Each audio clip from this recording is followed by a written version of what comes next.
You ask Tiger to solve. This deals with linear equations with one unknown.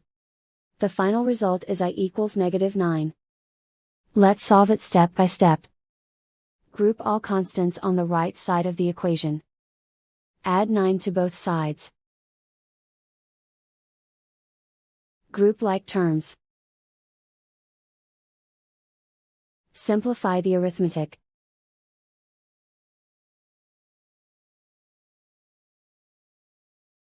Convert the I into a positive number. Multiply both sides by -1. Remove the ones. Simplify the arithmetic. And so the final result is I equals -9.